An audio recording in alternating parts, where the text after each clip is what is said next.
Hello and welcome to another edition of Video Games to the Max. I'm your host Sean Garmer here with me as usual, Mr. Mark Morrison. Howdy. And well, this is officially episode 476 of the podcast. I said that it was that last week, but I forgot that last week was supposed to just be a special episode. We did talk about our most anticipated games last week if you missed it, so you can go check out that episode. But this week, we're talking about 2026 gaming anniversaries because there is a heck of a lot of them for this year. And we'll talk about most of the big ones. If there's going to be a new game announcement, we're just going to get a bunch of fluff stuff. Is it going to wind up just being like kind of like the Mario one for next year? We'll get into all that. We got the Xbox Developer Direct reveal, what games are going to be on there, and what game is going to be the surprise. We'll talk about that. PlayStation has developed an AI that will play games for you. We'll talk about that as well. And Nintendo is monitoring the RAM situation, and they've got some issues with sales from December that we can get into as well. I'm going to tell you two games I'm reviewing that come out this week, actually. Big Hops and Cassette Boy that I'll talk about as well. So we'll get into all that and more right after this.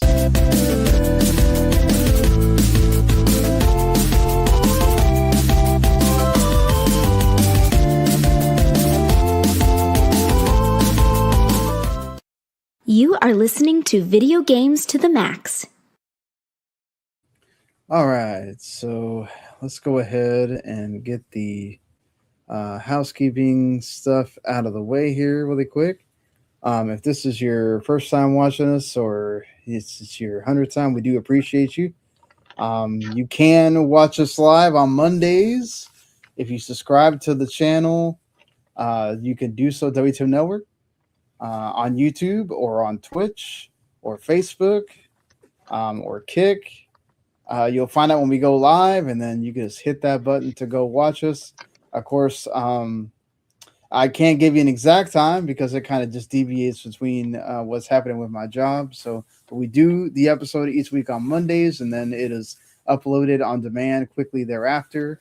And then which you can watch later on the YouTube channel as well, or you can just, listen on podcasts, wherever you like to listen to podcasts. Just search Video Games to the Max there. Also, if you subscribe to our YouTube channel, you get our other shows as well, which the anime crew, Otaku Cafe, just did their 2025 best ofs, their awards, and also the 25 best anime of 2025 as well. So go make sure you go check out Otaku Cafe. You can also listen to them on podcasts too. And of course, Violation Broadcasting, they are the entertainment hub of the network. They pretty much review every big movie that comes out each week. And there's no shortage of those. You can go check it. Pretty much any movie that you can name, they reviewed it last year, and I'm sure that this year they will continue doing the same. They did the Wake Up Dead Man and Knives Out Mystery was the last movie they did like a week ago, and they did a TV review on the White House Plumbers for HBO as well yesterday. So I'm not sure if they're going to do an episode today or not, but you can go check that out by subscribing to Broadcasting or just subscribe to the channel, and that helps us out there as well. You can leave us a review, like, subscribe, all that. As Mark's cat Valo is saying hello as well if you're watching on the video version. And all right, so let's go ahead and get into the show here. So I guess we'll go ahead and start our first, episode of the year, as we always do, talking about video games that we are playing. Mark, what's going on with you? What are you playing? The big one I'm playing is Vampire the Masquerade Bloodlines 2. All right. Yen's got it, so I'm, swiping it from his account, basically. It is aggressively mediocre to, downright bad. It's not an RPG. It has, skill points, kind of, but they're, kind of very infrequent. It's one of those RPGs you can only level up, basically, when you do a quest. Right. Which I mean, you can occasionally level up just randomly, but it takes a while. Um, the fighting is bad. Like it's all melee, and like you don't throw punches. Yeah. You do. You throw like. You remember? I mean, how much of Dragon Ball Z have you ever watched? I watched the whole thing.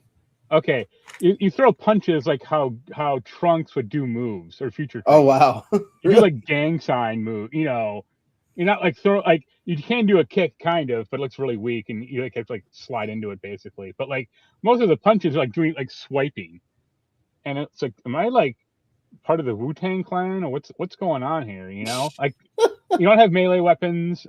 You can't even get guns, but like it's so rare. Like you can't like just pick up a gun. Like you have to use like telekinesis to pick up the gun, Right. which is like really stupid. Uh, the story is kind of bad. Like you have a voice in your head. You've played Fallout 4, right? Yeah, I did for a little bit. Yeah.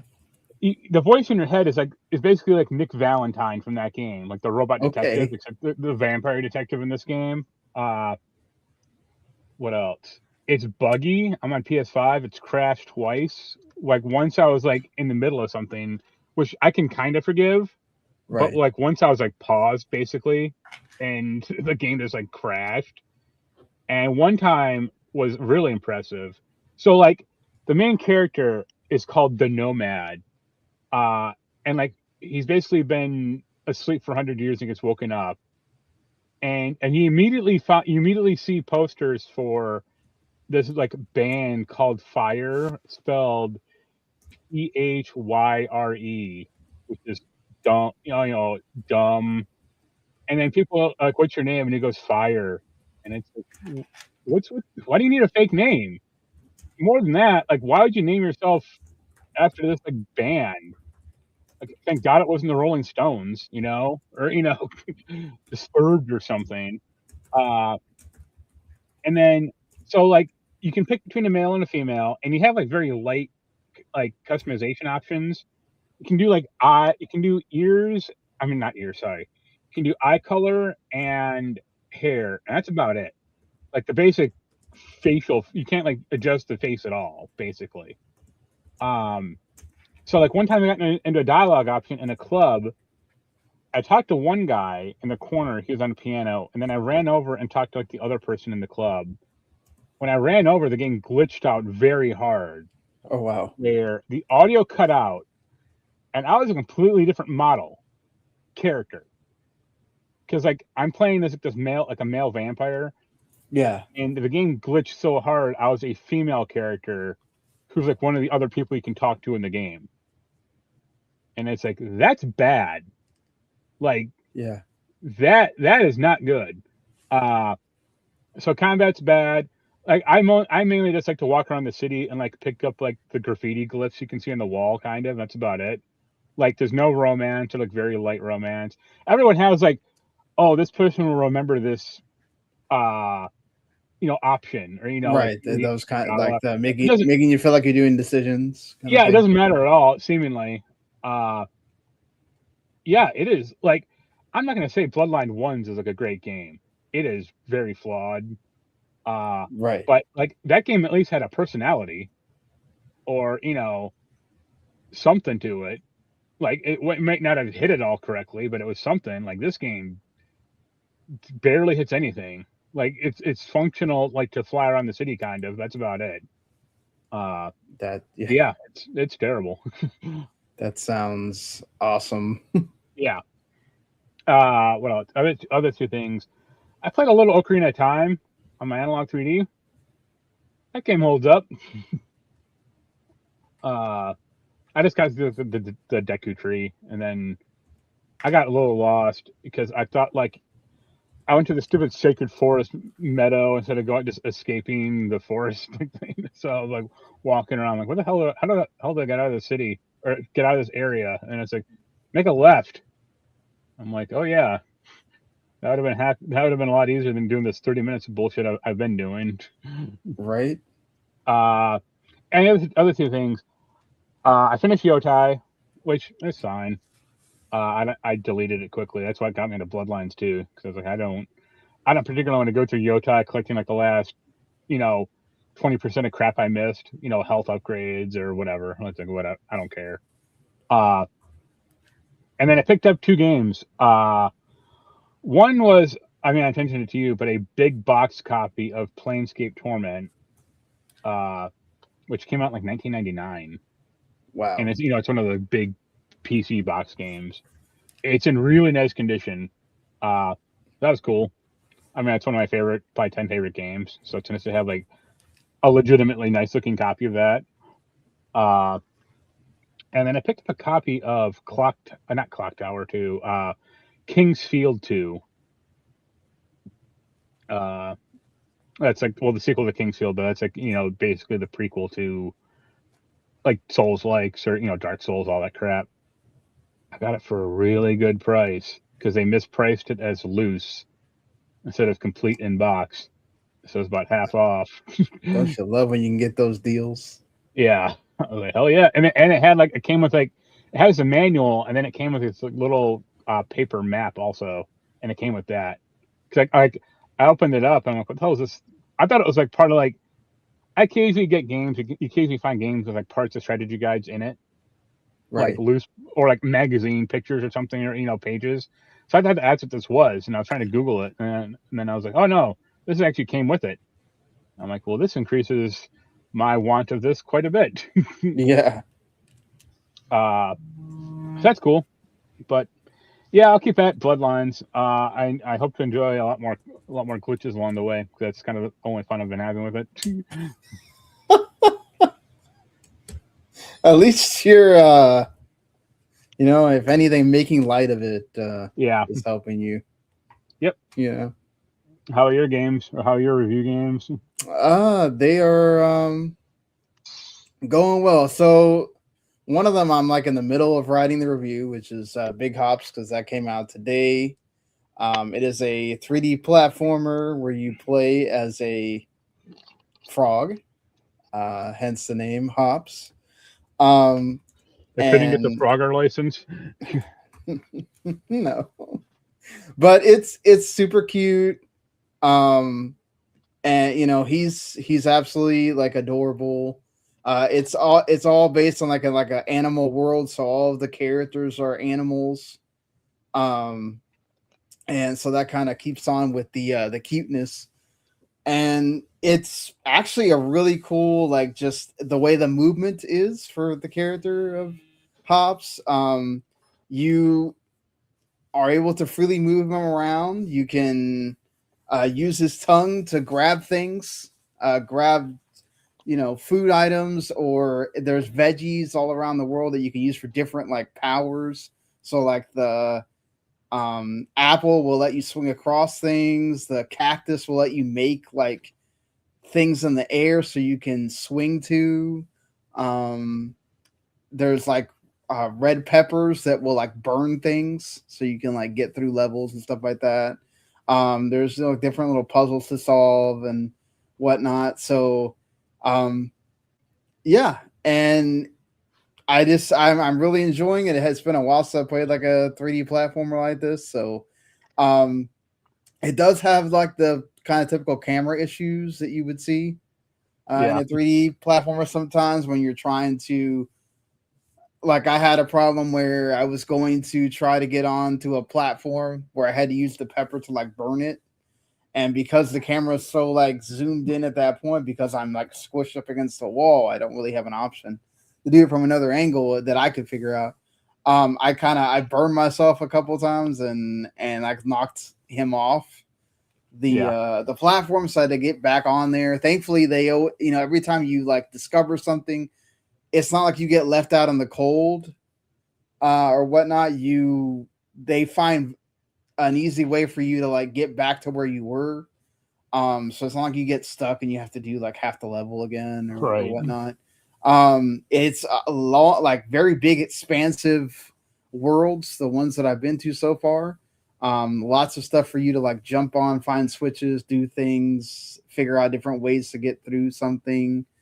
So I think it's going to be one of my games that I'm, watching how much I enjoy it when it, we come down time. It's probably going to give it a high score. For sure. Like I said, I'm like in the middle of writing the review, so I don't have like everything like formulated yet. And everything's also voice acted too. You'd think for like an indie game, they might like kind of cut the, try to cut some of the budget for that. But no, man, he's got some Chris Wade with Luckshot Games as the director, and the team is small, but they made sure to voice every single one of the lines in that game. The music's pretty good too. Just yeah, like aside from like the camera issues, and some of like the as you get later in the game, because you have to go through certain parts of the world to like you can collect things throughout, so like coins and there's these little dark drips that you also need to collect because there's the antagonist character has you do things for him too, and you find out that you can't really you have to unlock certain like abilities that you get later in the game that so you could easily miss some of these things if you're actually trying to collect everything. But honestly, it's kind of depends on what kind of gamer you are with the platformers. If you just kind of want to get through it, there's like a 15-hour little narrative there, but it isn't as open world as you would think it is. Once you get past parts in the story, you can't go back. So that's the only issue, that it kind of makes it seem like it's very open, and then you kind of find out as you keep progressing through the story, it's kind of not. So, but look, again, it's an indie title. There's some concessions I think sometimes you got to make, and I think sometimes you got to be understanding a bit of that and not think that everything has to be the same. There's times where you have to make concessions on what you're going to do with the game, but I think they don't have like a history of a lot. I think he's only made like one other game before this, and that was somewhat successful, but I think this is going to do really well for him. And I think it's only $20, so it's also not highly priced either. Yeah, the other game is Pocket Pair is doing the publishing on it. It's called Cassette Boy. And it's Kazuya Igarashi is the dev on it, and it's done in a so it looks like a Game Boy game. It has the same color palette as a Game Boy game, like with the greens everywhere, essentially. Like light green to dark green, and that's kind of the color, right? And you play as this like square looking character. That the cool thing about it is you can basically move the whole screen on a 3D axis, kind of like Fez, if you ever played that game. And that's kind of the whole point of the game is you're kind of taking essentially it plays a perspective. The whole point of the game is sort of that the moon has disappeared, and that's kind of like what the story's not a big deal. It's going to be quite frank about that. The story is really nothing. It's really just about making you kind of think about when you try to solve a puzzle, what are you looking at it in the correct way so that you can proceed, right? So like a lot of times you'll have something in the way, and you can move this, twirl the screen around a couple times, and then it will disappear, and then all of a sudden you can go through the area that was blocked before, right? And the rest of it is kind of similar to it's a very much Legend of Zelda, 2D Legend of Zelda, so kind of similar premise of waking up, there you're in the town, and then all of a sudden, okay, now you're kind of like, okay, just go explore and find things, and then there's enemies, and you have the same kind of similar sword attack thing with a bow also, and bombs, and that kind of thing. I think that sometimes it kind of tries to get a little bit too obtuse for itself. Some of the puzzles just kind of, I got lost for like an hour at one point. Like it's literally like very much like NES Legend of Zelda, where you're like, it gives you no direction. Like you got to go right and figure it out. And so you're going through the different screens. Once you get past like the tutorial, it sort of kind of glides your hand a little bit, but not really. And then once you get past like the first, like, I guess you can call him boss, that's when it like you wake up again out of your town, and then you're kind of like let loose at that point. And so I go from the town to this little area because they also have like little challenge, little dungeons as well, very, Zelda. And you'll come out of there, and I'm just like, what am I doing here? I've gone through the same area like 20 times, literally, and how can I get back to this town? Because there's these little side quests that they have you do like randomly, right? They don't really go, oh, here's a side quest, go over here, right? Right. The one of the guys, the shopkeeper, he needs like three ancient coins so he can open up the shop that he has. So I found the third coin and I go, yes, all right, I'm gonna go back to the town. Can't freaking find a way to go back to the town. Like I keep going in a big old circle. Basically, you go back to the challenge tower, go through there, wind up back in the same spot every single time. And then there's times where there's like a puzzle where you have to go like around in a circle a bunch of times with the camera so that it will lift up a panel. And I did that, still nothing. And I'm just like, oh my God, this is ridiculous, And I'm probably it's gonna be one of those things where I'm gonna sit there and look at it later and go, I never thought of that. But right. It seems like it's like wait, it's a little bit tries too much to do that, and that's fine. I mean, there's people that are really great at those kind of games. I'm not particularly the best at it per se. I do like the aesthetic of the game. I like the Game Boy look. I like the music. I like a lot of things of it. The whole Zelda nature of it. It's just if like the puzzles are sometimes like just a little bit too much. I feel like so. You should get into The Witness. Yeah, it's not The Witness. It's not that. It's just it's kind of sucks because it's like I want to keep going. And then there's places where you can like brute force it and get through things and find that, but then it's like there's ones where it's like, oh no, you have to solve it this way, and if you don't, then you're not going to go anywhere. And yeah, it just kind of sucks because I wanted to like it more than I think I have wound up doing so. It looks like I'm not the only one that kind of feels that way. I've seen some people already giving it, 9s and whatever, and then some are kind of more middle of the pack. So it's going to be interesting. Once I'm probably going to write that, later this week, get that one out, and because I already have a few other games that are like, I'm just waiting for them to send me the code, basically. So, but we'll see. I don't like counting things before they appear. Plus, I got Dragon Quest VII Reimagined looming. I don't know if that code's going to wind up coming in or not. So, but all right. So that's it for the games. I've just been playing those two games pretty much. I had ideas of playing demos of the games that I may end up reviewing after these two, but I didn't get to them. So we'll see. Maybe next week. But all right. There's a lot more news that we were going to cover on this.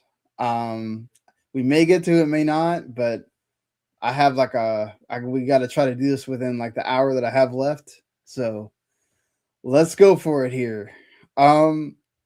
First of all, we got PlayStation. They were at CES and they introduced these new wave of DualSense and also covers for the PS5, and they look pretty cool.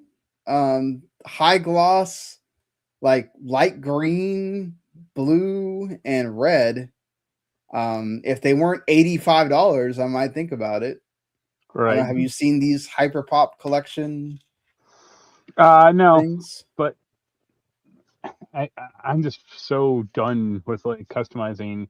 Like, I was just like see through, which would be cool. Like, I don't care about colors that much. Right. Because you still have like the black. You're always gonna have that black inner thing, not just the cover itself, but like the meat of the PS5, basically. Yeah, it's also kind of weird. Like at this point, you don't have these things for like PS5 Pro. Like, Right. I don't know why that is. That's kind of weird. You would think that they would put these out for everyone. But I don't know. I guess they have their reasoning that they don't think that people are gonna. There may not be enough PS5 Pros out there, or enough interest. Maybe, but it feels like people are actually, if you go on where there's comments, it seems like a lot of the comments are why is there not one for the PS5 Pro? It feels like it's just like, hey, I understand that there's money that you have to spend to make them for the Pro, but you think that, hey, let's serve those people. That's some purchases that we didn't know we were going to get. So right. Why not,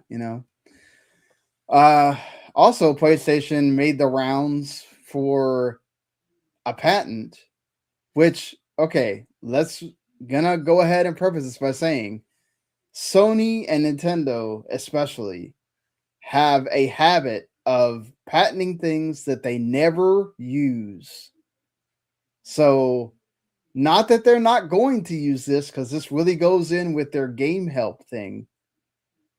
But just saying, I don't think we need to have a cow about things that they have not used yet, but I get it. So the whole point of this is that they made this, it's called Ghost Player AI technology that would essentially allow you to have like a living guide. Think about it like, when you play Mario Kart and you do the time trials and there's the like ghost character of yours that goes around the track. So think about it like that, where you would essentially have this AI be able to essentially show you how to solve wherever it is that you're stuck. And then you could then repeat that, similar to how you would if you're following a video walkthrough or something, and get through that part. The issue I think I saw a lot of people complain about is that there is a complete mode that would essentially allow the AI to play the game for you. Can it get trophies? I mean, obviously that would be a way to discourage people from using that as a way to beat the game. I saw positives and negatives about it, right? I saw, of course, there was the obligatory joke of, oh yeah, I can't wait for the game journalists to use this so they can beat the game, and then into like 2 days and whatever. And to that I say, you're not really a game journalist if you're using that to play an entire game. I get it if you're using it to get through this section that's difficult. Right. But most of the time you're not going to use it. You know why? Because you're playing the game beforehand and you don't have the ability to do that, because it won't be available until the game launches. Right. So I think that whole thing is kind of stupid. But, getting beyond that point, I do see it as a positive, as a way to get people to, maybe it helps them get through a section where they're stuck and they'll keep playing the game because of that. Right. Not that they couldn't go to YouTube and do that, but, and really, honestly, it's kind of like the game help thing. Like, how many people, I don't know anybody that has told me ever that they use the PlayStation game help thing. Right. Like, I think the game that it came up for me the most in was Astrobot, and I never used it. Like, it keeps like bugging you about certain things, but it's like, yeah, I don't care, or it's not like, I don't know. I kind of see this almost as like, I wouldn't say a bad thing, but just as kind of like a needless thing. Like, most games are easy also, but if some part of the game is hard, just go bump it on a normal or easy and just get through it. Yeah, I mean, there's also that, right? Like, there's a lot of people that do that, where I'm going to bump it down to like story mode, get through this part, and then go back to the difficulty I was on, because then it makes it way too easy or whatever. And that's fine too. I think that, again, that's great that those things exist. I do think that hopefully Sony will put in something, as in, if you use this too much or you use the complete mode, you cannot get trophies. But no, I want so you can get trophies. So I can finally get 100% in Immortals Phoenix Rising. I don't you have to play the game, but right. Yeah, you're not necessarily playing it, but yeah, I mean, like I said, I can see both sides. I think the people that are going too far on it are just kind of like, again, the whole idea of like, look, not everything AI is bad. Well, also, like, it's You a know, game by game basis because it's not like you're going to do that for like a puzzle game necessarily or like a well, a racing puzzle game. game actually might be what one that you're going to use Well, it in. I meant like Luminous or like Tetris or something, not Yeah, like The something like Witness. you're not going to use it for. I mean, I guess you could use it for a sports game or whatnot, but like Right, something that you know how to play, you're not going to use it for. I think it's more for the people that are trying something because it's popular, or like I could see people trying to do it for blueprints per right, se. Like I'm using that as an example of a lot of people started playing it because it became this kind of phenomenon online, and so you start playing it, you get lost, you don't know really what you're doing, or you can't get past a certain point in the run, right. and maybe it tells you which door you need to pick or something. I don't know, Expedition 33, maybe there's a boss that you just cannot beat. I don't know if it would just beat the whole boss for you so you can keep playing, but hey, whatever, right? See, I'd be more in favor. I wouldn't. I don't want that option. I'd be more in favor of basically like a slow mo option though. Like if you could Oh slow a yeah, game they could do that. down. I wonder if that would like they would allow like supposedly this is supposed to be so that the devs don't have to program things for it, right? This is going to Right, be Sony on their end doing it, but if they allow the devs to use it so that they can do like what you said, right? Like a slow mo or like a extra aim assist for a shooting game where it can like slow down the bullets for you, or do it in a like a Dark Souls, slow it right. down where you can dodge, whatever. So I think Because those like are all neat ideas. that's why that game card system or game help system never. No one cared because only Sony put it in their games. Like no other game Yeah, it most people are not, unless Sony kind of like does it forces themselves, them. Yeah, right? But yeah, moving on from PlayStation here, let's go on to Nintendo. And Mr. Furukawa says he is watching. There's nothing going to happen immediately with the Switch 2 as far as a price increase, but they are watching what's going on with the RAM shortage and yeah, the I'm sure they RAM are. price increases. Right, And, he says that obviously they can't count out what could happen in the future. right.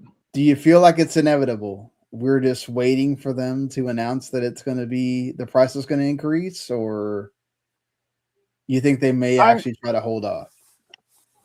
I'm trying to hold off kind of as much as they can, but I think it'll happen. I don't think it'll necessarily be like solely due to the RAM price, though. It'll be the tariff situation, and then whatever other future mess Trump gets us in. So, Yeah, I mean, this still sucks to see that we're having to talk about this, that we're having to talk about, the Switch 2 increasing in price, and we already went through Xbox and PlayStation going up and the Switch 1 going up, and we still don't know what's going to go on with the Steam machine. That price that got leaked is from a other retailer in the Czech which Republic, like which is yeah, fake because yeah, Valve wouldn't sell it like that anyway. Like, right. There it's gonna be way less because they're not selling it in a store. They're gonna sell it on their website.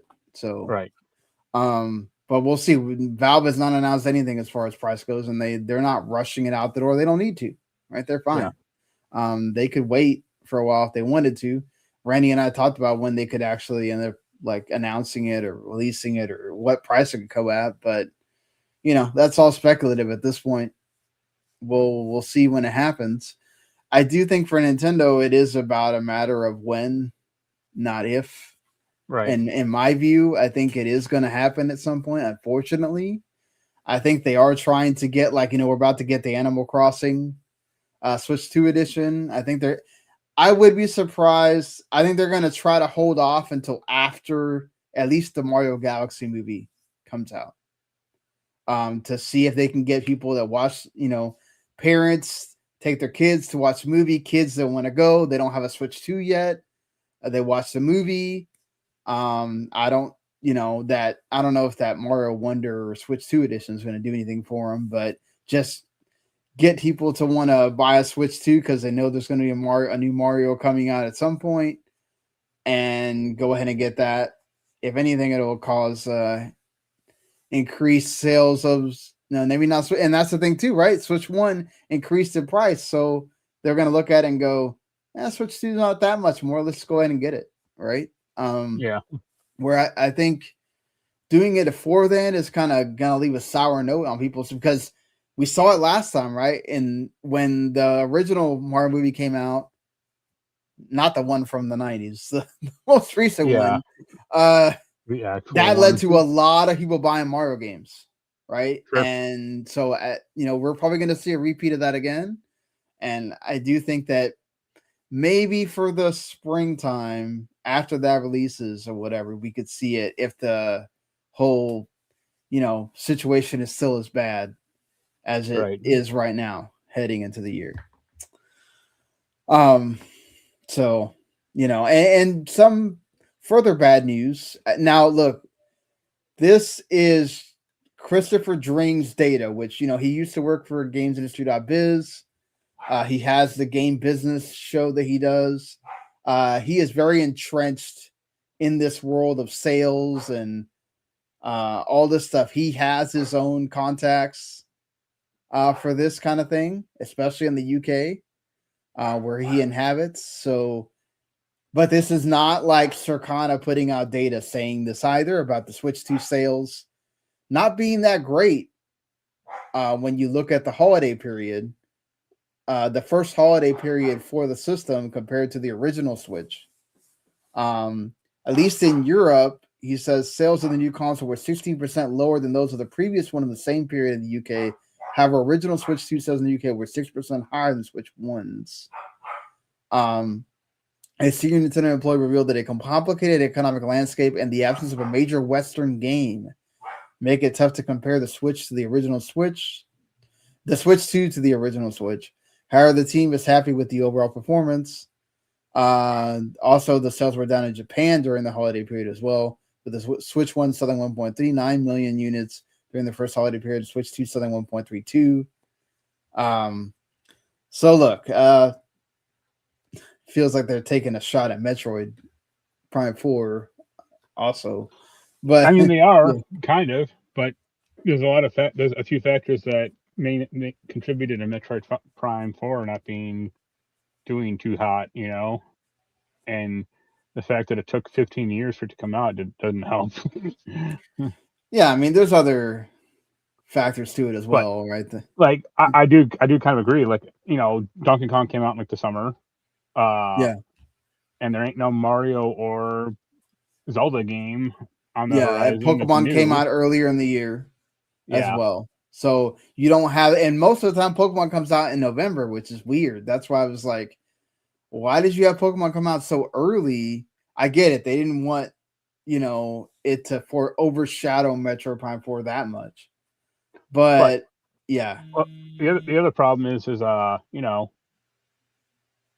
like when they were saying that like some Switch 2 developer or game developers, like, we don't have Switch 2 dev consoles or development units because they don't want to give us any, or they're trying to shepherd, games on the Switch 1. It's like, that's a bad business.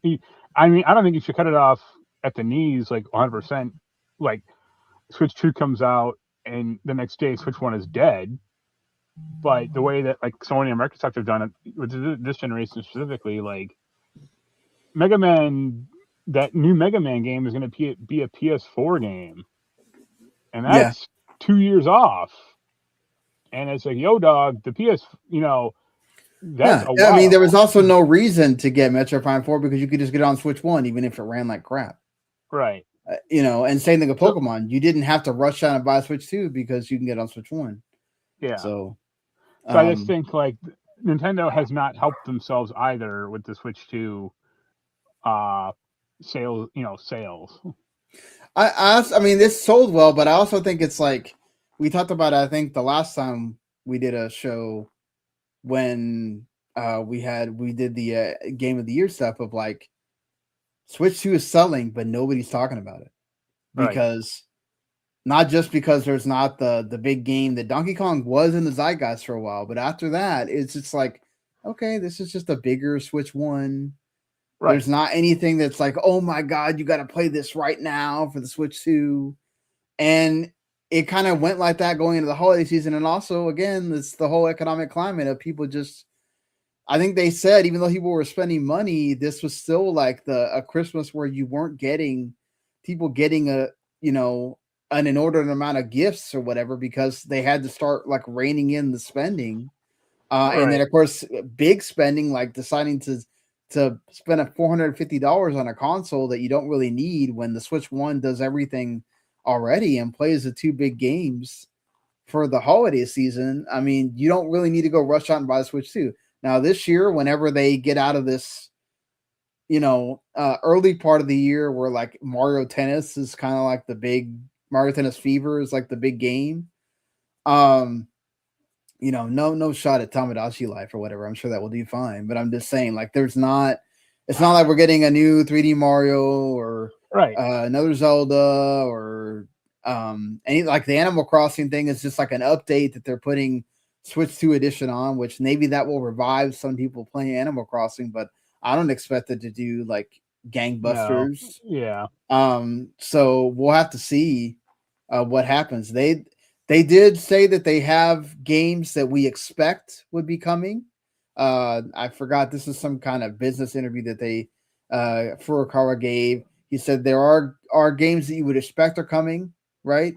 And then the games that you don't know that we do have in development. So we'll have to see what some of those games that we don't know are. Obviously, Fire Emblem is huge, but it's still rather niche when you look at Yeah, the it's not like a wider. system seller. They're not going to Yeah. make like the Fire Emblem version of the Switch 2 or like, a pack-in. Well, they might do that, but again, it's not like you're gonna all of a sudden get like, oh, this is the one I want to buy, Right. right? But yeah, we'll have to see what happens with Switch. This is gonna be an interesting year. It's the one after the launch. This is the one that it's kind of make or break for you Right. as far as like getting momentum. Yeah, I mean, I don't think a new Mario or Zelda will be coming out this year, but they damn sure better announce one or the other this year. Yeah, we'll talk about that when we get to our anniversary segment. But just to get to the Xbox side of things, which they had a lot of news this week, the major one is kind of expected. We knew this was going to happen probably this week because it always happens around that third week of January. But the Xbox Developer Direct 2026 edition will be airing on January 22nd. That's a Thursday at 1 p.m. Eastern, 10 a.m. Pacific, 6 p.m. UK time. And on it, there will be both Playground games, not just one, but both of them. Fable and Forza Horizon 6 will both be present, and you'll get devs discussing both games. This will be presumably the first time we see actual gameplay from Fable. Does this make you feel like Fable's coming out this year then? No, because what I fully expect is there's going to be a long ass CGI trailer. Really? You think that that's all they're going to show when they're going to have devs talking about the game Yeah, is a CGI trailer? All right. or Fair if enough. not, it won't be like gameplay, or if it is, it'll basically be like the lie that they showed for Perfect Dark. Because I I thought that don't was know. pretty good, but I think if you're having it here, this is different than a showcase. You're now I get it. Playground's already there, but this is a different studio inside Playground's right. hub. They have 3 studios there. 2 of them are working on Fable. One of them is working on Forza Horizon 6, and then obviously Turn 10 is supporting over there for Forza Horizon 6. And it's like I don't think you even have Fable there if you're not going to have gameplay to show. I think they know that. I think people need to be reassured that if you're going to be sitting there talking about the big four, all that stuff, they're all coming for the Xbox 25th anniversary. That you better have something to show for Fable, and I think this is the time. I think we're going to get a big breakdown for this thing, and they're going to show us what they've been working on, and hopefully it wows us No, in the end. I think that's what they should do. I think they're gonna screw with us, or they're gonna do something weird. Fair enough. I have confidence that we're going to see great stuff from them. I think the more exciting one is Forza Horizon 6 because it's in Japan. I want to see what all of that looks like, what the streets look like. You know, That'd be the cool. different cars. I want to see what they do with all that and how they do the open world part. That's going to be fun. And the other game that we already know about, they've been doing third-party games, I think, since pretty much the beginning. Beast of Reincarnation, the Game Freak game. Since we were just talking about Nintendo, this is their the first time they're really venturing into doing a big 3D AAA type experience. Borderline Souls-like kind of game here. It looks great. The couple of times I've seen it, I don't know if you've seen. I think I remember seeing the trailer, it looked okay. Didn't they announce also that there's going to be some other hidden game at this thing? There is always some kind of at least fourth hidden game. And at first they said that it was going to be like a big game, right? And people were already speculating, okay, well, is that just Gears E Day or something like that? And then they said, oh no, it's or a big third party game. So people were kind of speculating on that, and they said it's supposed to be some kind of smaller original title from one of the teams. So I guess we'll see.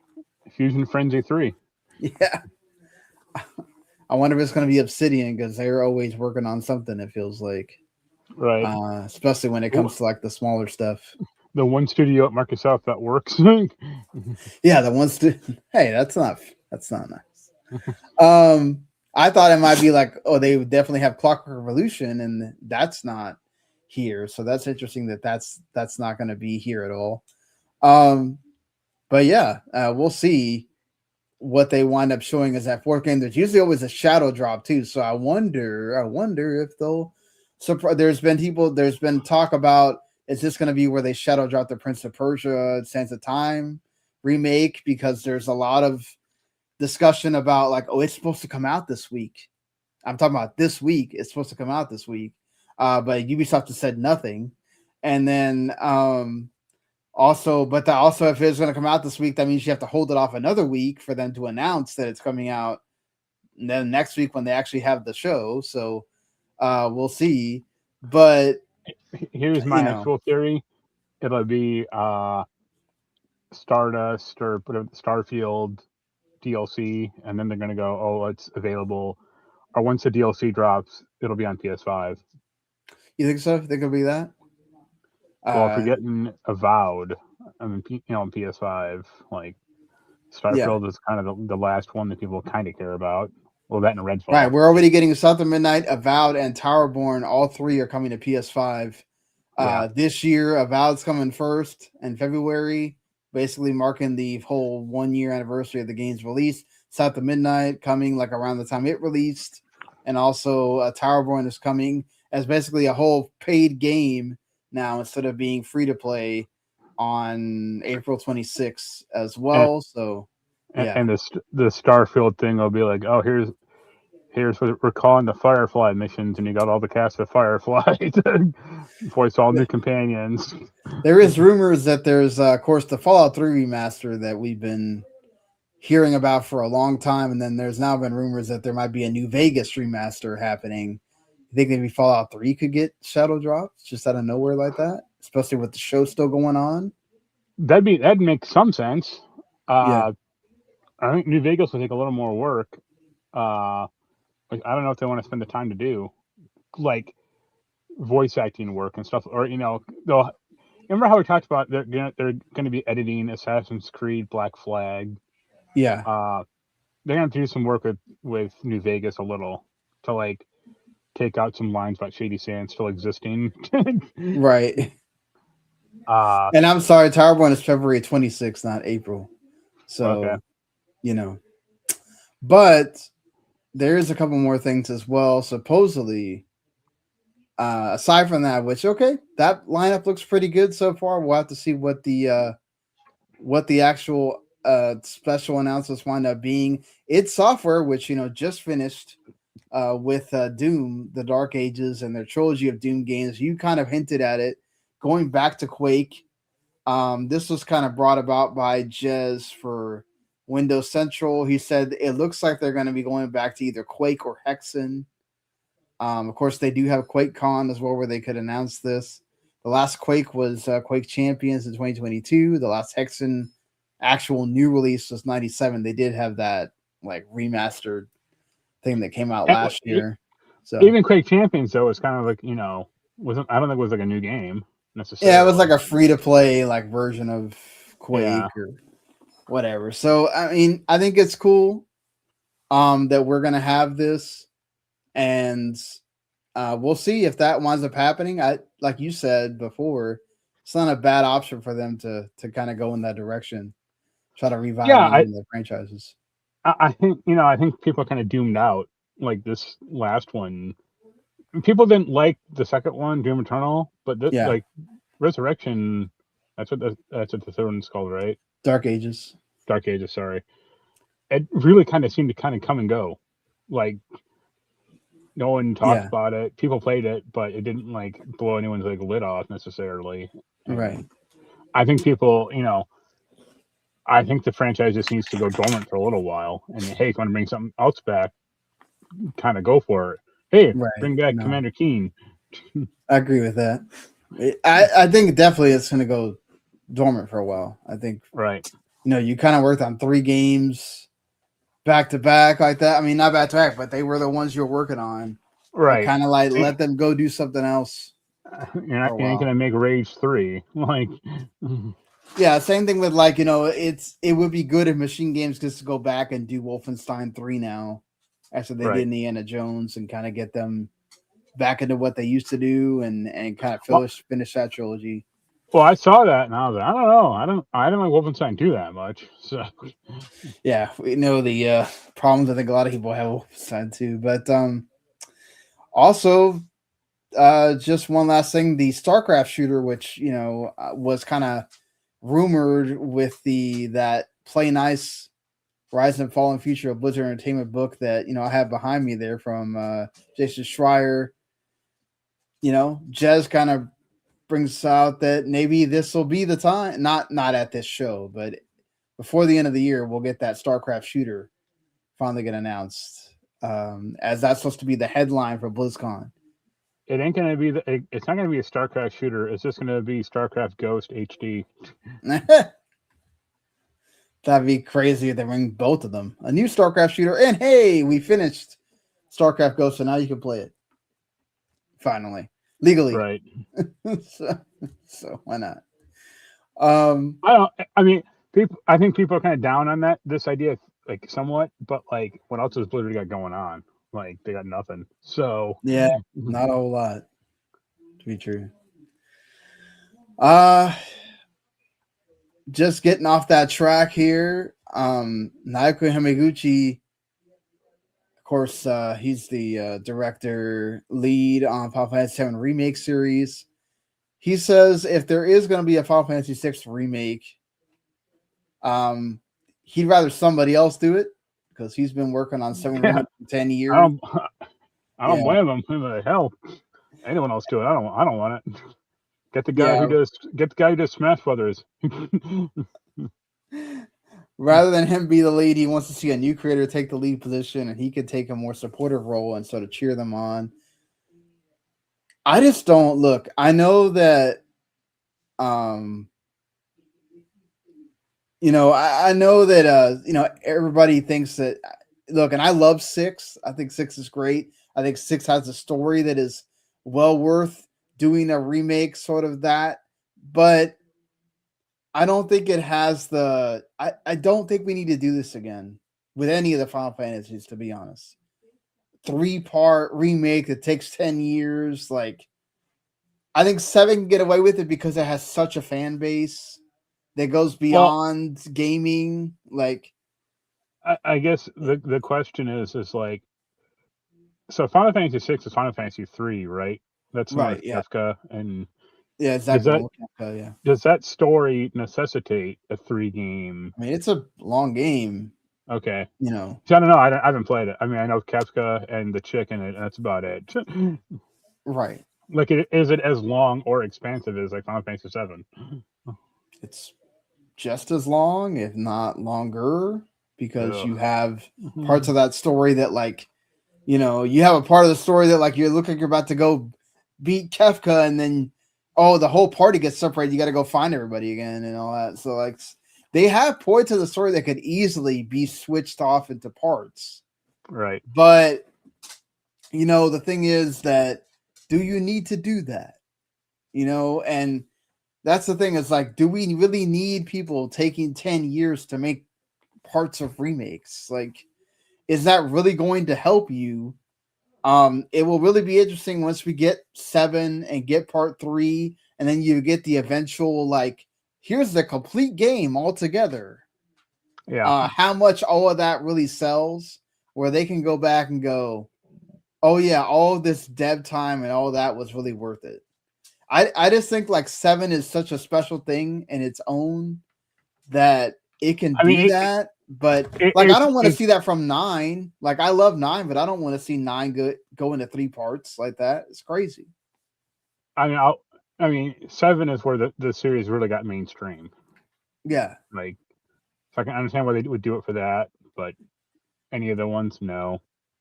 Except for 1, do a massive project for Final Fantasy 1. Right, yeah. The Warrior of Light. We're gonna reboot the entire series. Start at 1. Just call it the Final Fantasy. Yeah, Final Fantasy. Yeah, that. Well, I don't think that's gonna happen.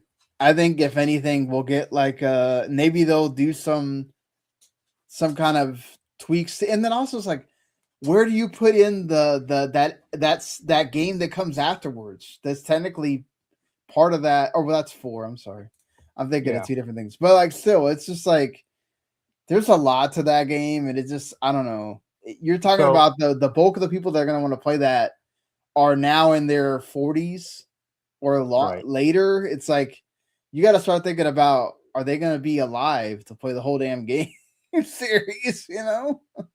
Well, is there any specific Square game you want to see rebooted or basically remade? I'd love to see 9 get remade for sure, especially after all the teases that they keep doing, or they have been doing, all the little Chrono Trigger would be the most amazing thing to get that in 3D or whatever. But we'll see. I don't. Yeah, my interest always Parasite Eve. Yeah, I could see that, but I don't know. Didn't they say they lost the rights to Parasite Eve or whatever, so they can't get it back? Yeah, like, who cares? Do that. Yeah, we'll have to see what happens with that for sure. But yeah, there's a couple other things here just before we head into our topic really quick. There is going to be no Switch 2 port. Baldur's Gate 3, according to Sven Vincke. And he's also walked back the whole Gen AI for the art or text generation that got him into trouble. During that kind of holiday period where he kind of ran his mouth about that, and people got angry, and so they walked it back. So we'll see if at the end of the day, when that game actually comes out, if they did actually walk it back, or it's just Tim talking here and it doesn't actually happen. Right. Witcher 3 is getting a new expansion, and this is 10 years after the last one, or 11 maybe. That's incredible. It's not out of the realm. We've seen this. I think Borderlands 2 got one because they wanted to make the story bleed into 3. But man, that's a long time to go between DLC releases. I mean, I see it as like a big stopgap measure more than anything, or them kind of saying, "Hey, Witcher 4 ain't going to be out for a long while." So, yeah, or again, like them trying to make Witcher 3 story kind of bleed more into 4. Or this could have been partially worked on before, like way back in the day, and they had scrapped it or abandoned it. Yeah, And go, that could hey, be like, it too. we found this old hard drive and had this expansion pack on. Let's finish it up and get it out the door. Yeah, it does say in this report by IGN Poland that information about the new region for The Witcher 3's DLC surfaced years ago. But players should definitely treat it with caution. It's possibly the Manticore school that's in the Suricanian desert or whatever that. I'm sure Jens is already, scoping that out, figuring out. I don't know. I'm not sure how big of a Witcher fan he actually is. I thought he liked that game a lot. Maybe I'll ask him. I like The Witcher 2 quite a bit, but I like The Witcher 2 because it's a pretty self-contained game where it's like relatively small. Like Witcher 3 is huge. Yeah, it was too much for me. Yeah, like I was just like, I feel like I'm just never gonna beat this ever. So, like, right. Whatever, just to follow up on a few things here from shows we've done in the past recently. Rockstar once again has been having people dig into why they fired those workers that were trying to unionize. A Rockstar spokesperson said that they apparently more information is now out about that you had this Discord channel apparently had a game journalist, influencers, and other folks in it, and they were getting, information about the game that was not supposed to be happening. Right. But again, like, this is all Rockstar saying things. We don't really have anybody out there to be able to prove that this was actually happening. So, well, they won the first case, or like they won the preliminary case, not the full one yet. So yeah, we'll see. Yeah, definitely we'll see. And also, Paramount has sued Warner Brothers over the Netflix deal, saying that they have yet to really give out, the whole kit and caboodle about disclosing like what all this stuff means, the equity, the money, the $30 per share, all that. Look, Paramount's just doing anything they can to possibly take this over. I don't think they're going to win in the end. Right. And this is just going to wind up going into the courts as you would expect. We'll see what happens once it gets there, but yeah. But all right, let's talk about the gaming anniversaries here. There are quite a few of them for this year. I mean, this actually is a lot of them. And then also one extra one if you count that Nintendo is doing the Mario one this year when it actually happened last year. But plenty to kind of like go over. Of course, the biggest one, Legend of Zelda, is 40 years old, along with Metroid and Kid Icarus. So 3 Nintendo franchises have turned 40. And obviously, Kid Icarus is the important one. Yeah, exactly. Dragon Quest and Castlevania also 40 years old. Yep. All the NES franchises. Metroid technically already had a game just a little bit early. Right. Technically, and they also have the, Metro. That's going to be really interesting. Like, how do you go and introduce that Metroid Prime 2 and 3 are now on Switch and Switch 2 or whatever after you've already had 1 and 4? And 1 was beloved, 4 was not so much. And it's just like, oh, here, you can play the other 2. It's like, I mean, I think 3 people were a little neutral on 3 also, but I think 2 people liked it quite a bit. So yeah, that's going to be interesting if they ever throw those out or just, hold them in the vault forever. Yeah. Wasn't it like Jeff Grubb saying like, oh, 2 and 3 are done? Yeah, Jeff Grubb's been saying that forever. It feels like that he's like, they're done. Nintendo's just holding them. See, that's why I don't put a ton of faith in what he says, because he gets taken in quite often. Yeah, I mean, but he might be right. It's just we're not going to know because Nintendo is very secretive about their stuff. It's very rare that something leaks. from them. So, and speaking of, and I mean, I don't know, outside of like them doing some kind of remaster of another Game Boy Advance or DS game, I don't really know what they could announce for this year. I mean, what they should do is buy that AM2R, that Metroid fan game, and just put it out officially.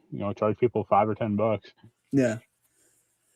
At least for Metroid. You think if Metroid Prime 4 would have done well, they would have maybe done like a movie for it? Or you think that doesn't matter at all? They wouldn't. No, because one of the bigger problems I've seen about Metroid Prime 4 is like the lack of story, or like the lack of, what I mean. Mario and like Link aren't exactly like well-rounded characters, but they have more of a personality than Samus. Right. Samus's personality is stoic Yeah. or quiet, So it's harder to wrap a story around her.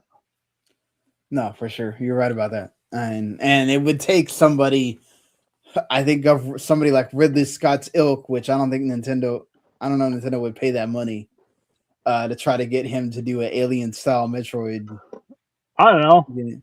His stock has gone down quite a bit recently, over the past few years. So I like that FX show. I didn't watch. I watched. I think like he didn't do it. Yeah. Oh, he didn't. Okay, but I'm just saying it's a property that he has made. Right. Oh, Jens hated that FX show. Oh, really? He did. Especially the end one. But yeah, okay, I didn't get to the end, so I don't know. Maybe I would hate it too if I got to the end. But Dragon Quest got a lot going on. Dragon Quest got the 7 reimagined, right, coming out here very shortly, less than a month away, and then 12, which is out there in the ether. Who knows? I do think if you're making a big deal about the anniversary, you need to get something about 12 out this year. I think that's the one people are really excited about to know what's next. After they just announced like a huge sales milestone for 11 with like 9 million, which is the highest selling Dragon Quest ever. I don't know if that's everywhere or just the West, but still incredible for them to get to that number. Sure. And you have to imagine that 12 has even bigger expectations. And the fact that we've heard like nothing after its announcement, of course, there's rumors about being in development hell, which wouldn't be that far-fetched, honestly. But you would think that they would have something ready for that. Castlevania is interesting. Konami's back into making games about their franchises, and they have that anime that, has done well. All right. Yeah, I mean, I don't think they'll do like I know a guy online who's the biggest Castlevania fan ever. Like that's what his YouTube channel's all about. Yeah, and he's like, Castlevania, like because people bring up like Bloodstained, and it's like that's a good game, but it's not just the same as Castlevania. Right. And it's like, I would argue there have been more bad Castlevania games than good ones. Like they've done the collections of all the ones that are of note. So It's like, is there really anything they could do outside of just? Is there one that hasn't been? If they actually did lately, or if they actually did like an actual like HD remake of Symphony of the Night, it'd be amazing. Like high def or ground up reboot, it'd be awesome. But they're not going to do that. Metal Gear Solid style remake of, like not just like a new filter, but like an actual new game or like new Symphony of the Night with not assy looking graphics, yeah. But they're not going to do it. And it's not, honestly, there's not a big enough market for it, or it's not like people are clamoring for new Castlevania every day, or it's not like it was never the biggest system. Metroidvanias are kind of popular now, so yeah, but like for the $20 price range, not for the Hollow Knights, obviously, as well, right? And the Prince of Persia. I mean, Prince of Persia did really do well. I mean, although we know what happened with that team and everything, but didn't they like get fired? I mean, but if Konami is back into making games for their franchises, you did Silent Hill, you're doing Silent Hill 1 remake, you did the Metal Gear Solid. Like, You know what they do? Castlevania, man, it's there for you. Oh, what's the name of that game? Let me look it up. They do Castlevania Judgment 2, another Castlevania fighting game. Kid Icarus would be totally out of left field, right? Like, we have No. not seen. Yeah, forget it. You know what? Like, I mean, dude, if you're like, Sakurai says he will work on things if he is asked. If I'm Miyamoto, I'm over there like, Sakurai, let's do a Kid Icarus game. Like, you know, like, let's revive this franchise. Again, I mean, they already tried the Yeah. one time and it didn't do well. So It'd be cool if they somehow announce something. I don't really, outside of like a remaster, I just can't see them. You know, yeah, it would have to be totally like just unknown. that's the thing. Like, yeah, Mario and Zelda have very identifiable elements to them, like gameplay and narrative wise. right. And something like Donkey Kong, Kirby, and Metroid are like a level below that. Like, as far as like A tier or A franchise, I'd argue like Metroid, Donkey Kong, and Kirby are like B franchises. Right. You know, and then it's like Ice Climbers and fucking Kid Icarus are like D level, you know? Yeah. E level, maybe. Right. Like Earthbound is above them. Like, you know. Right. So to be fair, Sonic has the movies, the number 4 movie that's coming out in a year from now. They had the movie last year. They had Frontiers not that long ago. Yeah. Crossworlds last year. I mean, it would kind of be like, what do you think for Sonic? Anything? Or? They'll crap out some piece of crap. And I said crap twice because that's exactly what they're going to do. There's still the rumored Sonic Adventure 1 and 2 remasters that everybody keeps like. That would literally be the definition of crap. wishing into existence there. I mean, let's assume, let's be crazy and assume Sonic Adventure 1 HD actually happened. People would realize correctly, they'd finally see my point that like 4/6 of that game is garbage, you know? Right. Great to get to race Sonic as Tails in these crappy levels. I'm like, okay, let's get on just with this, please. Just to throw out some of these also that I Resident Evil already getting a game. Right. It has a movie in production as well. Tomb Raider getting 2 games. Yep. The remake this year, and then the remake or the new game next year. Harvest Moon has been getting games pretty frequently. Just no one cares about it. Between Harvest Moon and then the one where the devs of the Fantasy Life ones, they're getting games between the two pretty frequently. Halo has the Campaign Evolved game coming out, which will hopefully revamp excitement for Halo. Gears of War is 20 years old, and that has E-Day coming presumably out this year, and they had Reloaded last year. Right. And they have is it a movie, a TV show? I can't remember now. In development somewhere. Okami has the new game they just started after the announcement last year. With Kamiya coming back for that. Rune Factory is also 20 years old, and that just had a game last year. It will launch with the Switch 2. Guardians of Azuma, which was really good. So we'll have to see if they have anything announcement-wise for that. Also, some hardware anniversaries on Nintendo stuff. Nintendo 64 and GameCube and Game Boy Advance are all on Switch Online. They get new games added to that. GameCube, of course, debuted with the Switch 2, so that's all fancy. The Wii is also has an anniversary for 20 years old as well. They'll put out some Wii stuff here and there, now that I guess whenever. The big one for you probably is Persona, which they did have a big announcement for this, kind of like foreshadowing that there's going to be course, they've done this before, where they say that they have all these announcements, and half of them wind up being merchandise. Yep. But there's 2 games looming for them. Obviously, Persona 4. What's the name of it? It's Persona 4 remake, but it has a name. Yeah, I forget the return or like something stupid. Yeah, and then the Persona 6, Revival. obviously. Revival. Yeah, exactly. Yeah. Persona 6 obviously is looming. The game that people have been waiting on since, basically when we got Persona 5 World, it's like, okay, Persona 6 has to be like coming along at some point here. Do you think this is going to be the big announcements at the end? We'll get some kind of release date for 4 and then some kind of window for 6, or I could see no, I don't think either. I think I could see a better trailer for 4. That's about it.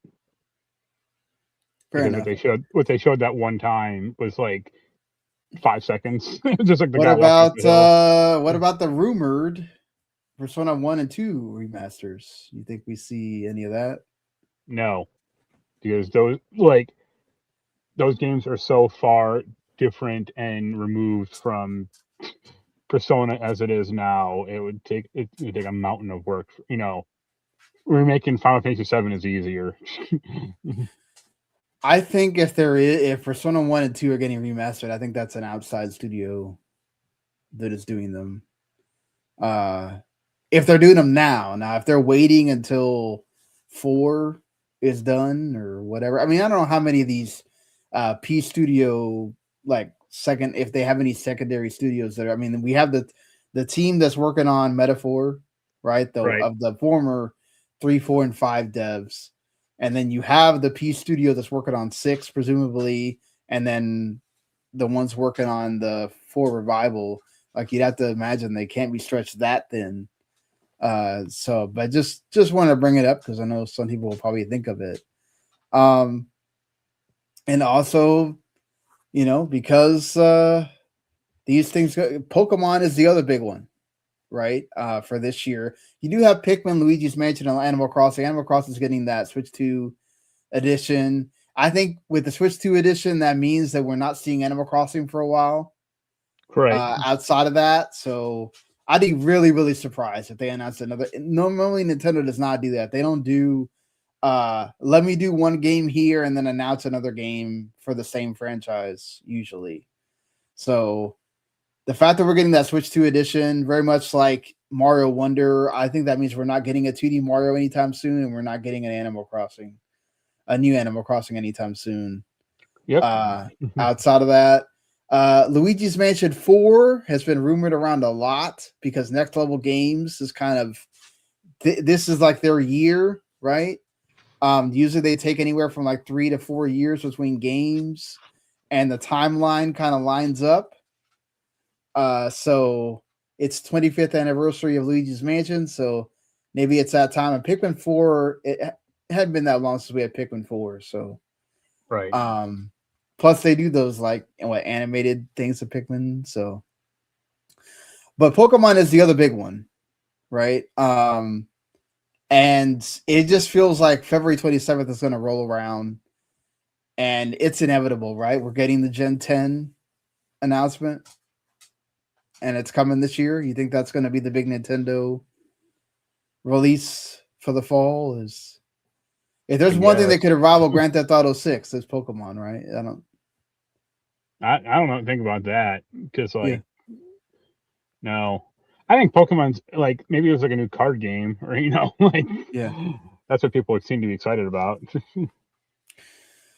Yeah, I mean there is that Power World card game that's going to be coming out, but much to Nintendo's chagrin, I'm sure. Look, I feel like if there's ever going to be a time, you got to announce Gen 10 at the Pokemon Presents on February 27th. That thing is going to be hyped to all hell. You got those Lego sets that just got announced today, which look ridiculously awesome. That can't be the only anniversary thing you're doing. It can't be more pops or whatever. It has to be that there's some games coming. And I know we got Pokemon Champions. I know we just got ZA, and they could still technically do some DLC for that, but I feel like people are ready. You got to get that taste of Scarlet and Violet out of your mouth. That was really bad, so why not give us a Gen 10 announcement? Outside of that, I mean, I don't know what's next to be remade, like Black and White, because they kind of skipped those. Could they possibly do those? Could they do another Let's Go Pikachu that they haven't done in a long, since the originals? It's going to be some interesting things about what they decide to do with that. Plus, you got the Pokemon Pokopia in March, so we'll see. Pokemon meets Minecraft. Pokemon Pinball HD. That'd be awesome if they make another Pokemon Pinball. I would be so hyped if that happens. Not gonna lie. But I mean, that's just a lot of the major anniversaries. I'm sure people might be able to find some even younger anniversaries to throw out there. But what's your most exciting anniversary for 2026? You let us know what games you think might possibly get announced. We'll have to see for sure. But let's go ahead, and unless you have anything else you wanted to bring up, Mark. I got to go in a minute. Let's go ahead and end things as we usually do with the games that are coming out in this week ahead here. Quarantine Zone, The Last Check, is the next thing from Devolver Digital.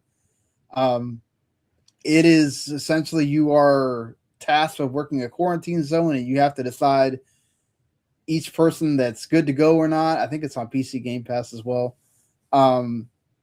It looks like it's getting some hype around it, so that's neat. Hytale, which is like an indie version of Minecraft,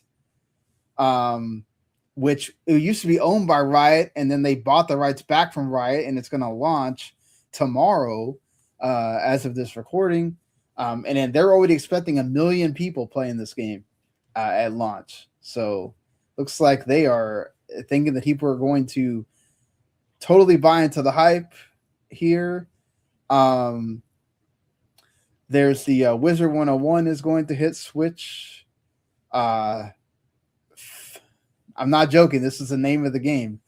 Filna Fantasy, which is an indie like RPG, kind of like action RPG, dungeon crawler sort of.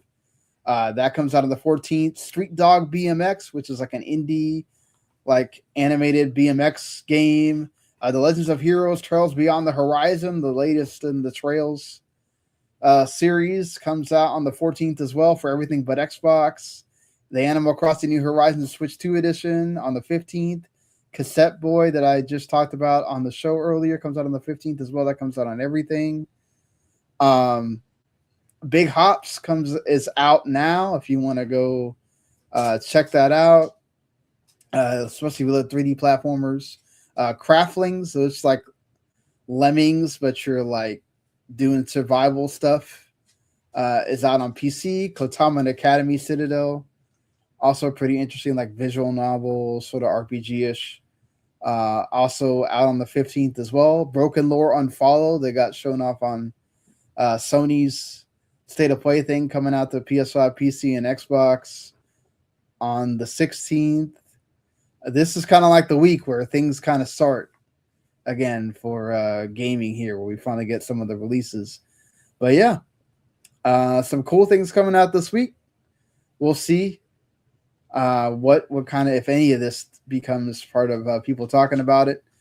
But hey, as we head into next week, we'll see you later, everybody. Yep. Peace. Have a good one.